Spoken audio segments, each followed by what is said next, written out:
तकनीक के प्रदर्शन से ज़्यादा तमाशे और अव्यवस्था के प्रदर्शन के नाम पर रहा। 16 तारीख को भारत मंडपम के बाहर जो भगदड़ और अफरा तफरी का माहौल था, वो किसी तकनीकी खराबी की वजह से नहीं, बल्कि हमारे वीवीआईपी कल्चर की देन थी। और यह सब हुआ क्योंकि हमारे प्रधानमंत्री जी को वहाँ उद्घाटन के लिए आना था। सुरक्षा का ऐसा हवा बनाया गया कि जिस हॉल में हजारों लोग इस समिट को अटेंड करने के लिए, अपने प्रोजेक्ट्स को दिखाने के लिए इकट्ठा हुए थे, उस पूरे हॉल को खाली करवा दिया गया। सोचिए, नए भारत के वो युवा टेक एंटरप्रेन्योर जिन्होंने अपनी गाढ़ी कमाई लगाकर लाखों रुपए के स्टॉल खरीदे थे ताकि दुनिया को अपना हुनर दिखा सकें, उन्हें वहां से चलता कर दिया गया, बिना यह सोचे कि जिस स्टार्टअप इंडिया का हम ढिंढोरा पीटते हैं, उसी की नींव हम अपने हाथों से खोद रहे हैं। इतनी टाइट सुरक्षा कि आप अपनी पानी की बोतल या गाड़ी की चाबी अंदर नहीं ले जा सकते। यहीं पर एक बहुत बड़ा विरोधाभास दिखाई देता है जो सोचने पर मजबूर कर देता है। इसी समिट में शामिल होने के लिए फ्रांस के राष्ट्रपति एमेनुअल मैक्रो भी भारत आए हुए हैं। वो मुंबई की सड़कों पर आम जनता के बीच बिना किसी तामझाम के जॉगिंग कर रहे हैं। ना कि कोई ट्रैफिक रोका गया, ना सड़कें सूनी करवाई गईं और ना ही जनता को कोई परेशानी हुई। एक विदेशी राष्ट्रपति हमारे देश की सड़कों पर इतना निर्भीक होकर घूम सकता है, इतना सुरक्षित महसूस कर सकता है, लेकिन हमारे अपने देश के प्रधानमंत्री जब अपने ही लोगों के बीच अपनी ही राजधानी में एक कार्यक्रम में आते हैं तो पूरा हॉल खाली करवा दिया जाता है। क्या उन्हें अपने ही देश के लोगों से डर लगता है या फिर उन्हें अपनी ही सरकार की सुरक्षा व्यवस्था पर भरोसा नहीं है? यह कैसा विश्वगुरु बनने का सपना है जहां राजा को अपनी प्रजा के बीच जाने के लिए किलेबंदी करनी पड़ती है। और जब लोगों को हॉल से सिक्योरिटी के नाम पर बाहर निकाला जा रहा था, तब जिन लोगों ने अपना स्टॉल लाखों रुपए देकर लगाया था, उन्हें भी अपना सामान छोड़कर बाहर जाना पड़ा। उन्हें लगा कि सिक्योरिटी है तो सामान सुरक्षित रहेगा, लेकिन उन्हें नहीं पता था कि सामान चोरी हो जाएगा।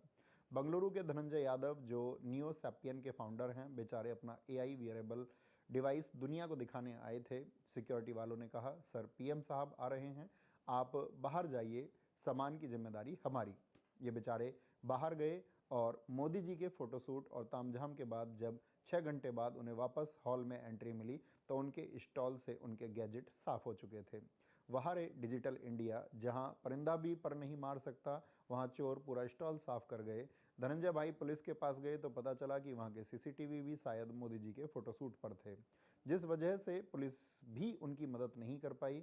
और इस समिट में आत्मनिर्भरता का मजाक तो तब बना जब हमारे रेल मंत्री अश्विनी वैष्णव जी, जो आईटी मिनिस्टर भी हैं और इस समिट की देखरेख और सुरक्षा व्यवस्था इनके मंत्रालय के अंतर्गत ही है, उन्होंने समिट की एक वीडियो शेयर किया और गलगोटिया यूनिवर्सिटी के एक रोबोट डॉग को भारत का सॉवरेन मॉडल बताकर खूब तालियां बटोरी। लगा कि वह क्या इनोवेशन है, लेकिन सोशल मीडिया के इस दौर में झूठ ज़्यादा देर तक टिकता नहीं है। जनता ने तुरंत पकड़ लिया कि जिस रोबोट डॉग को ओरियन बताकर पेश किया जा रहा है, वो असल में चीन की कंपनी यूनिट्री का बनाया रोबोट है, जो इंटरनेट पर 2.5 से 3 लाख रुपए का मिलता है। पर यूनिवर्सिटी ने इसे 2.5 करोड़ का बताया और मेड इन चाइना का टैग हटाकर अपना स्टिकर चिपका दिया और हो गया मेक इन इंडिया। जब पोल खुली तो फजीयत हुई, तो यूनिवर्सिटी ने भी ट्विटर पर एक गोलमोल सफाई देकर पल्ला झाड़ लिया कि हम तो बस उससे सीख रहे थे।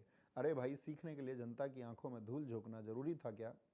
जिस मंच से हम दुनिया को टेक्नोलॉजी सिखाने चले थे, वहाँ चीनी माल को अपना बताकर हमने अपनी ही साख पर बट्टा लगा दिया। व्यवस्था का हाल तो यह है कि डिजिटल इंडिया के इस सबसे बड़े इवेंट में इंटरनेट ही गायब था। डेमो फेल हो रहे थे और खाने पीने की चीज़ों को खरीदने के लिए कैश मांगा जा रहा था। जिस मंत्री जी के कंधों पर इस आयोजन की जिम्मेदारी थी, वो शायद रील बनाने में इतने व्यस्त थे कि उन्हें यह दिखाई ही नहीं दिया कि बाहर हजारों डेलीगेट्स और छात्र धूप में घंटों से लाइन में खड़े थे। मिस मैनेजमेंट का आलम यह था कि रजिस्ट्रेशन होने के बावजूद लोगों को घंटों तक अंदर घुसने के लिए जद्दोजहद करनी पड़ी। कुल मिलाकर यह समिट आर्टिफिशियल इंटेलिजेंस का कम और रियल इनकन्वीनियंस यानी कि अवस्था का ज़्यादा बन गया।